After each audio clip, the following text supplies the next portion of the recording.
New Year's are for new beginnings. It's time to kick off some old habits and start fresh with better ones. Maybe you want to go to the gym and get back in shape. Maybe your goal is to be better at your job and to get the promotion that you think you deserve. And you do, king or queen. Who's to say? Just get after it. It's the time of the year where people want to make changes for the better in their life. And for content creators, that comes in the form of I quit videos. You see, just 2 weeks ago, I officially quit covering content for The Elder Scrolls Online, about a year after I stopped playing it. And on January 1st, my timeline was blessed with 2 new I Quit videos. A new year is upon us indeed. One of them from Nephis, an ESO content creator that is also moving on after some juicy drama from the developers, and another from Narc, who is shockingly quitting Ashes of Creation after spending years covering content for it. Like a lot of you, I watched the Narc is quitting Ashes of Creation video, and after watching it, I came to the conclusion that it's a bunch of bullshit. In this video, I'm going to highlight some of the points he makes and show why I think they are bullshit. And then I'll accept the premise given by Narc and still prove why they're bullshit. First, he starts with the argument that Ashes removed Alpha 2 keys and then reintroduced them at a lower rate to create FOMO, or fear of missing out.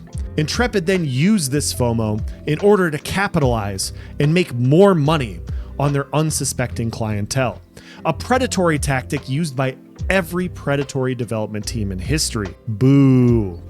When they reintroduced keys, I also wondered why they were opening them up again. It seemed kind of weird to me to close the keys in January and then reopen them 7 months later before Alpha 2. But then I used the power of the internet to read the Intrepid website, where it literally says on there that they will reopen their Alpha 2 keys again when they are capable of doing so. Narc plays this off like he's some sort of super genius that called the pre-sale of keys when all it takes is looking at the Intrepid website and being able to read. You could do it yourself. We could all do it. Just read. Now, let's accept that this is true, that their goal was to make more money when players were more desperate and easier to prey upon. The entire point of fear of missing out is you create such a desperation among the community that they feel like they have to fork over a shit ton of money in order to not miss out on the opportunity. Think of Hawk2a coin. Think of any meme coin where you literally are creating a situation that says, hey, if you don't buy this, it's going to be 10 times higher in a couple days. You're missing out on a 10x on your opportunity. This is an opportunity of a lifetime. You need to buy in now. You need to buy in with your life savings now and be set up for life. And then they dump it on you and you lose everything. That's the entire point of FOMO. That's the entire point of marketing scams, where they create a situation where it looks freaking awesome, where they're selling you an idea that doesn't exist. And then they jack up the price to a point that you feel like you have to pay for it. And if you don't, you're going to be missing out. They put a deadline on it. Hey, for the next 5 days, we're going to have these keys. And they're going to be a lot more than what they initially were because we only have so many. We're going to charge $400 for keys, guys, and you can only get them in the next 5 days. If you don't get them, Alpha 2 will never be available again. That's not something they've done. You don't charge less for keys if you're trying to capitalize on FOMO. And you certainly don't say this during every single monthly live stream that we have had for the last 2 years. What you can expect and what we need. What can you expect? Well, you can expect that we're in a testing phase. And that means that Ashes of Creation is not done. What does not done mean? It means that not everything's going to be polished. It means that you're going to experience bugs. It means that you're going to see systems that aren't fully fleshed out with content. It means that you're going to have areas of the world that need some TLC. It means that you're going to see variant NPCs with some placeholder behaviors and potentially ability systems. You're going to see skill trees that need to be completely rearticulated. You're going, you know, like Balance is not there, you know. Yeah. There is a whole host of shit, excuse me, that, pardon, a whole host of things that is not done yet. But does it do its job in conveying the intent of the gameplay loop? Charging less money for keys when you think there is peak FOMO is the stupidest idea I've ever heard of if your goal is to maximize profit. And labeling it as a work in progress instead of the opportunity of a lifetime or something along those lines is a goal missed as well. Perhaps the FOMO never really existed at all. And perhaps people could actually look at the product when it came out for Alpha 2 on the 25th, and they had until November 1st to purchase into Phase 1. Then they could watch Phase 1 to purchase into Phase 2 if that's something they wanted to do. And they could watch Phase 1 and Phase 2 before they purchased into Phase 3. Maybe these are, good monetization habits that games should have, that players know what they're getting into, that they know what they're signing up for, that a development team that tells you that yes, you will be testing, yes, it's not a game, yes, it's not feature complete, and yes, you can watch. You don't have to do any of this. You can watch, and then later on, if you want to play when the game goes live, you can pay the subscription fee of $15 a month until you no longer want to play it anymore. Doesn't sound bad to me. Regardless, purchasing of Alpha 2 keys is something that is extremely polarizing in the Ashes community. People are pretty staunchly set in whether or not they're okay with paying to test an alpha. And that's more than okay. Your opinion is yours. My opinion's mine. That's okay. But to say this reintroduction of keys is some sort of pure evil profitization mode when it's just Ashes of Creation keeping their monetization fair for their past buyers is either misleading or not true. You don't have to believe my word for it, though. You can listen to Narc less than 1 year ago on YouTube. But that's the beauty of Ashes of Creation. This game is fully funded. They don't need our money. They've said this multiple times over the years, and they're the only developer to go out of their way and say, if you cannot afford it, do not buy into it. The game is going to be created and completed without your support financially. So if you don't want to support Ashes of Creation by purchasing pre-order package, by all means, do not do that.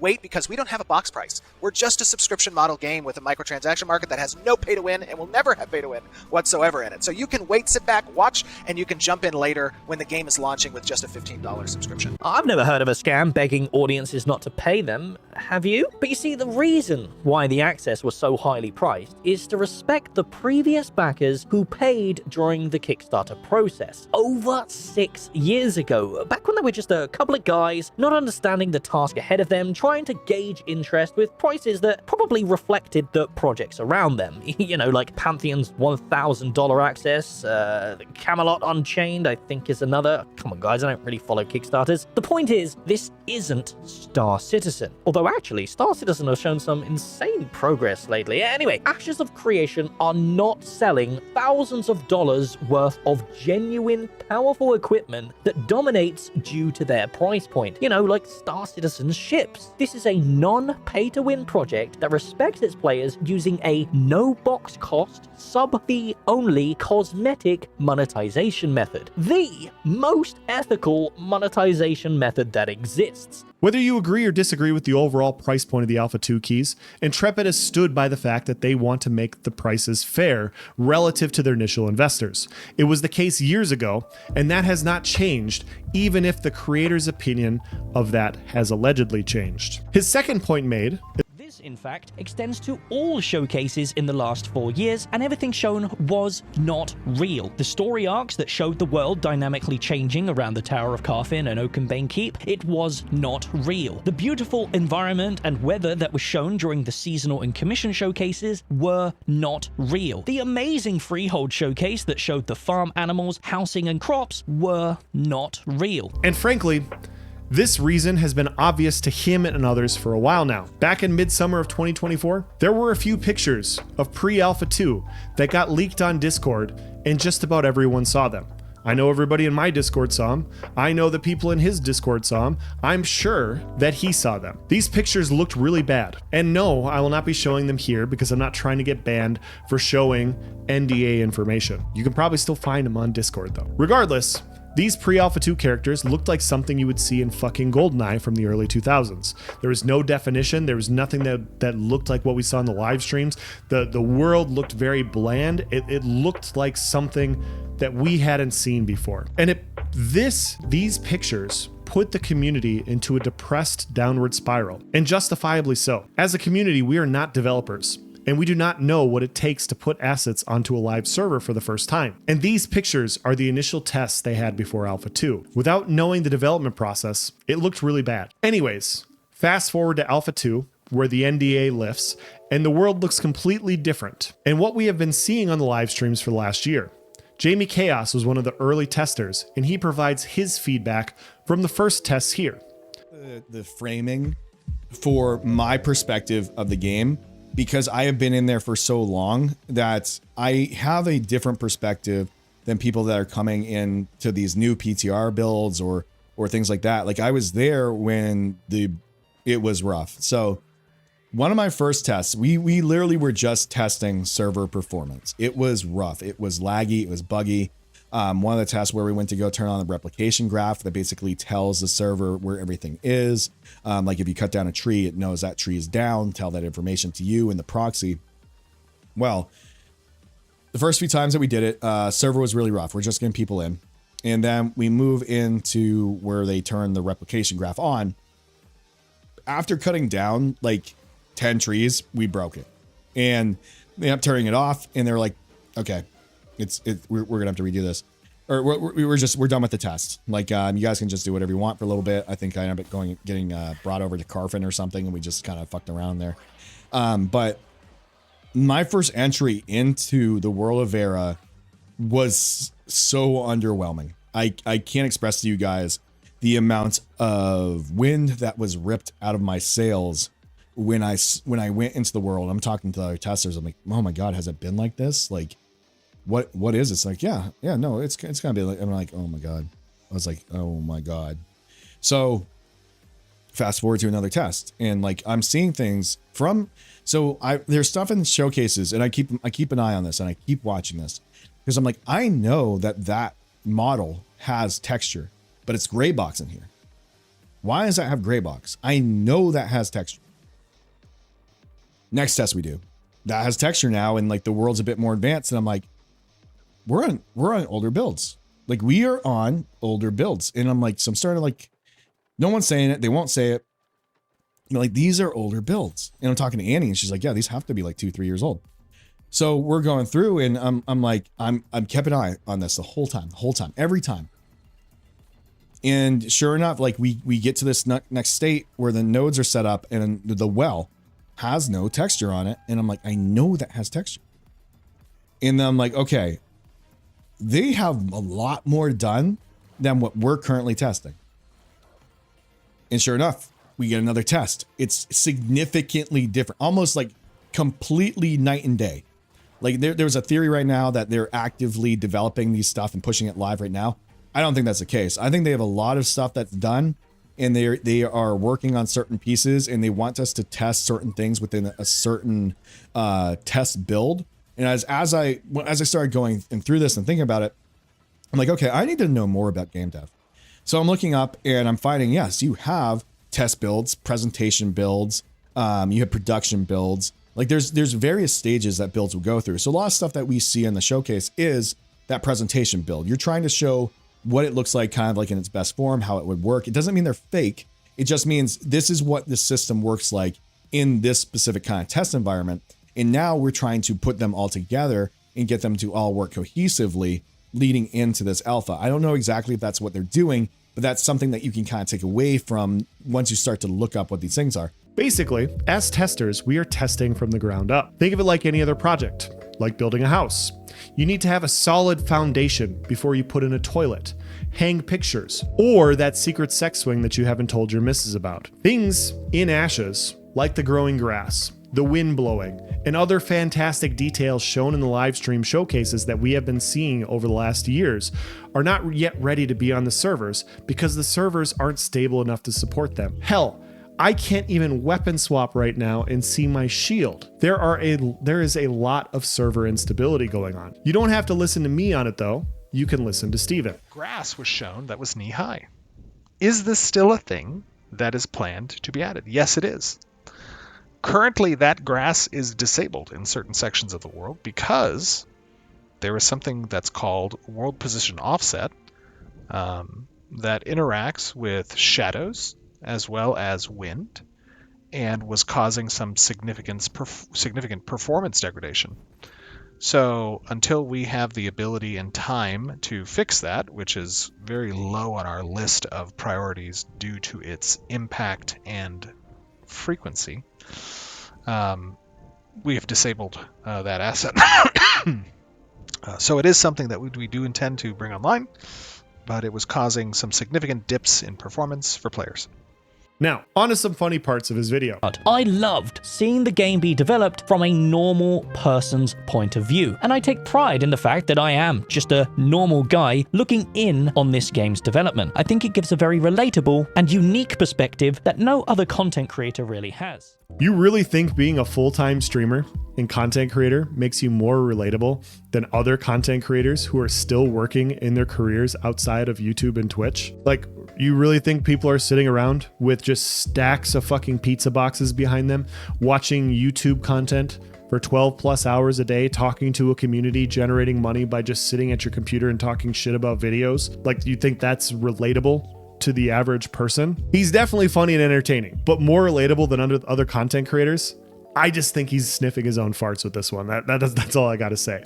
And this one, Ashes of Creation offers a referral program, and in my opinion, by using the referral program, it kind of invalidates your opinions of the game and systems due to the real money incentive that is offered through this scheme. Be it a pyramid, Ponzi, or multi-level marketing scheme, it doesn't matter. What matters is that the content creators using it are receiving real-life benefits by utilizing it. They profit off your $250, so of course they are going to bend the truth to incentivize you to buy in. another one in the fart sniffing department, appealing to his own authority by claiming since he's never posted a referral code and, quote, all other content creators are incentivized to talk good about the game due to monetary bias. I shouldn't have to explain how an Ashes of Creation content creator whose livelihood is based off of making money off of his Ashes of Creation following on YouTube and Twitch is incentivized to do so for his audience. But since it's Narc, I'll do that here. Narc, you are a full-time YouTuber and content creator that has made Ashes of Creation content his full-time job. You stream long hours to your community about Ashes of Creation. You post YouTube videos about Ashes of Creation. You are also incentivized to talk about Ashes of Creation due to a monetary bias, like any other content creator that posts a referral link. Do you want to know how we all know this? Because for the last year, there have been two narcs. There is a Discord narc and there is a YouTube narc. They're two different people.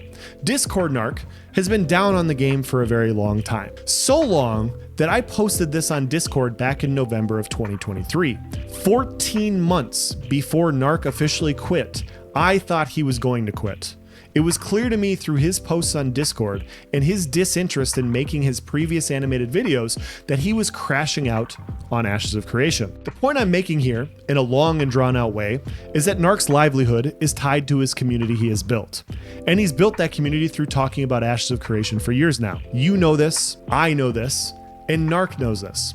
Now, I'm not in the same situation as Narc. I'm not nearly as entertaining of a content creator to stream and do YouTube content full time. But if myself and you, the audience, were to put ourselves in his shoes, how would we pivot our audience that follows us for one game to follow us into something else that we enjoy more? You see, that's what Discord Narc and YouTube Narc have been doing for the last year. The one has been very negative about the game, talking to people on Discord, and the other one on YouTube has been a lot more kind to the community, talking about things and slowly shifting his perspective over time because he doesn't want to lose that community, because he is incentivized by money to keep his following in order to keep his career. He is beholden in the same way that he thinks people with referral codes are beholden to, but nobody else with referral codes is currently making a living full time off of fucking referral codes. It is a stupid argument. You see, content creation on YouTube sounds like a real dream job. It sounds like something really fun, being creative, doing unique things every day, until you accidentally pigeonhole your channel into something you no longer love. Now, you deal with real-life monetary consequences of shifting your content and losing your base. Now, as a community, how would we do it? how do we do this? How do we maneuver this issue of shifting our content without losing our base? Would we rip the Band-Aid off immediately and piss off a large portion of the community that we have built and lose subscribers and views in the process? Or would we do it over time, being open to being more negative on Discord and eventually Twitch before bringing it to YouTube? I know what I'd choose, and it looks quite obvious over the last year what Narc has done as well. To a lot of people, it may look like this is who Narc has always been, but it isn't. There was a time just a few years ago where Narc wouldn't even show a negative critique that another content creator made of Steven Sharif, and he didn't react to it on his own live stream because he didn't want that negative critique of him being a scam artist associated with his live stream. I closed the video without a word because he began to call Steven Sharif, the creative director of Ashes of Creation, a talentless corporate suit within the same vein as Jake Song from XL Games or John Smedley from Amazon Game Studios. And I simply don't want to platform someone slandering a man leading a project that spent the last 6 years trying to do the exact opposite. Now he just calls the game a scam during his subathon like nothing has changed at all. It's pretty obvious that over the last year plus that something has changed. Now, if you want to disagree with me that taking monetary gain from Intrepid via referrals is a bad thing, then let me present to you another content creator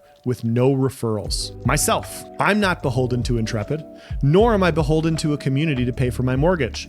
I also generate almost no revenue from Twitch, and from where I'm sitting, on this gifted golden throne of elitism handed to me by Narc, Narc is just projecting his own insecurities to his community about where he stands among other content creators. As a content creator, myself, that truly isn't incentivized by money, by the royal standards Narc has set, my word is better than all other content creators that have come before me and any that will come after me. You should truly bow to my complete unbiasedness and decisions. I have spoken.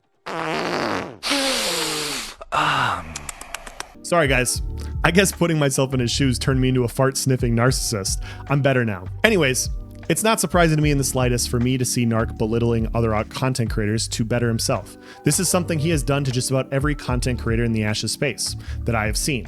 It happened just a few months ago when he called JamieKaos a white knight and used some of his merchandise on his channel to showcase bad parts of the community. When Jamie made a video to say that yes, he is a white knight and you should buy his merch as a joke, Narc wrote this. Hiya! Allow me to respond to this as there is a lot of disingenuous arguments in here. First of all, you're not the main character, man. My video is not about you. It features things about you in it in a very minor way, presented as examples. But I care more about the wider narrative that Steven Sharif wants the community. Your channel is full of highly emotional reactions against mine, Asmon, Thor, Jimmy, and Josh Strife Hayes trying to debunk anything negative we say about Ashes of Creation. Yet you try to manipulate the narrative and say we're emotional ones and you're the logical one? You do not provide any feedback in these videos. You do not say anything constructive. And you're using this particular drama to push monetized merch? Shameless much? You have actively been aggressive towards me, my community, and my takes ever since the beginning, starting with my takes on World of Warcraft. And even during the drama with Vladis, you instantly jump into my DMs to be all buddy-buddy with me, even though I've seen your messages excited to get me canceled. You might take this as a funny joke to monetize and have fun with, because ultimately you'll move on one day.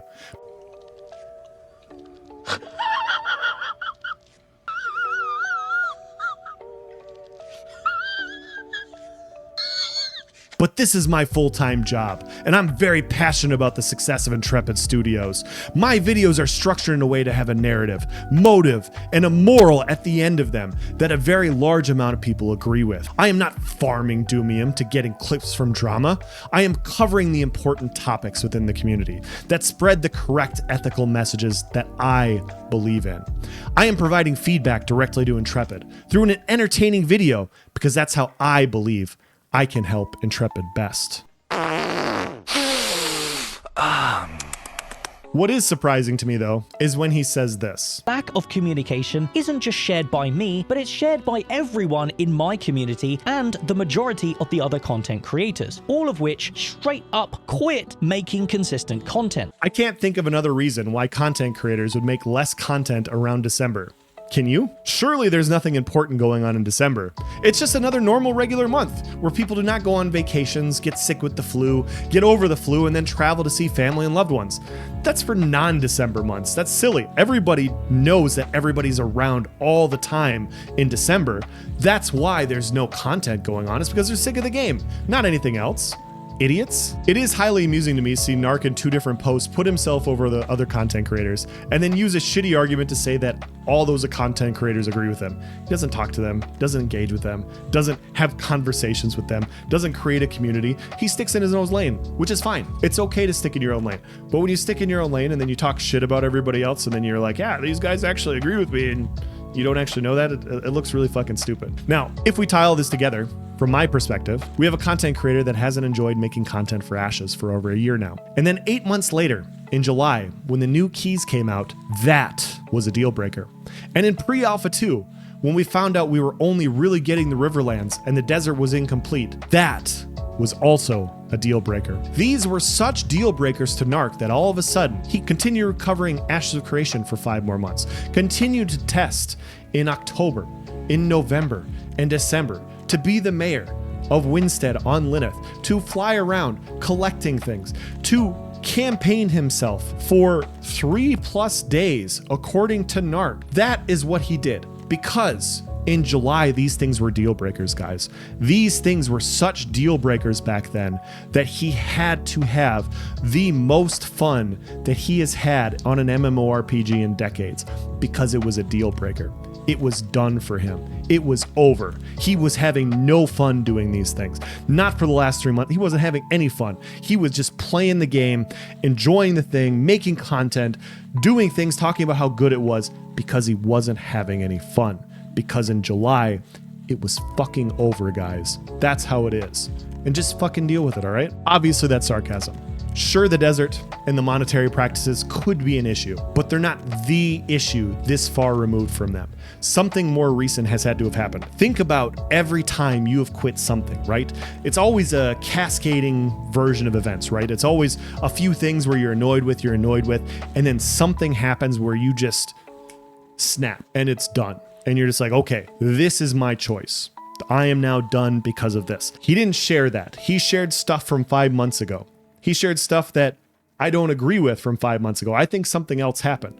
I have a pretty good idea as to what happened, but I don't know for sure. I can only tell you what I think it might be. I think it's for a variety of reasons, personally.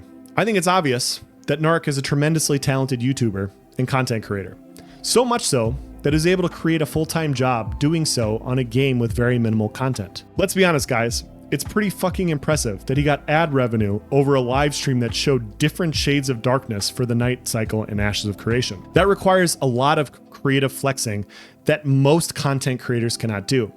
And deep down, he probably realizes that there are so many less creative content creators in games having a lot more success than he is because they have something that he doesn't yet, a fully finished game. The process of the game isn't fast enough for him and for his channel. Obviously, we've talked about this before, but Alpha 2, we're planning to, on October 25th, release the NDA. So we're hoping that we can release the NDA. Wait, hoping? And allow people to stream, capture footage. Yeah, I mean, this is my cash cow. This is what I've been building the channel up for, Margaret. You're not going to delay the NDA. I need this to pay rent. This is what I've been building up to. Also, Narc outed himself as a Care Bear earlier this year, being very anti-PvP, calling anyone that enjoys PvP griefers. Now, I don't have anything wrong. I don't have any disagreement with people that like only PvE or only PvP. The only thing I have to say is when you have this strong of an opinion, if you're so anti-PvP or PvE, when you're playing in a PvX game where either one of those things can happen, you're going to be battling some personal demons about what you like in a game. And eventually, if you've been talking shit about PvPers hypothetically for years and you've insulted them, they may want to enact some revenge on you in game. They may want to actually fight you in game because you've been talking shit about them and what they like, and now they may just want to, inflict some PvP on you. I also think that the shit-talking tendencies to other content creators bit him in the ass as well. Because when Intrepid lowered their server count on NA to 2 servers, he had the choice to be on the PvP server with the griefers, the scumbags, the sociopaths, or he could go to the Pirate Software server with the biggest guild in Alpha 2, where the leader of it said this about him. Have you heard about the shit show with Steven Sharif and Narc a couple hours ago? Narc said some shit things to him. Narc, to be honest with you, I've seen Narc say shit things about Steven several times, and I disagree. Yeah. The choices made on a game are not the choices necessarily made by one member of the company, even if they are a senior person in the company. Even then, like, I don't think anything's going wrong with this game at all. But also, I've seen Narc talk shit on us. I've seen Narc lie about us as an organization, try to convince people that we were trying to take New Ayla because it fit their political interests. Tried to tell everybody that we were going to destroy the game and kill the server because we wanted to take every node on the server. Talk very nicely to me in person on my face, and then go to other people in the back and talk shit about us and say that we were shills for the video game and, like, in Steven's pocket and all kinds of shit. The dude's two-faced as hell, and I don't really have a lot of respect for him. I personally think it's a combination of both of these things. Now, you may think I'm wrong for what I think happened, that Narc isn't moving on because of money, that the lack of a game is holding him back as a creator, and the reasons are exactly what he stated in his video, and not at all something that happened extremely recently to change his mind on playing the game. My opinions are mine, and yours are yours, and I guess we'll just never know. Of course, before we never know, we have to wonder, what is this fight that Narc had on his live stream in December that Pirate Software was talking about? What happened there? What is the conclusion? I guess we'll just never know. It was 4 years of my life and I cared a lot about it. Sadly though, I just feel like it's holding me back. Don't say I quit forever. I'm never going back to Ashes of Creation. Not because the game is shit, but because I don't like Steven Sharif. And I think the guy is a fucking dumb cunt.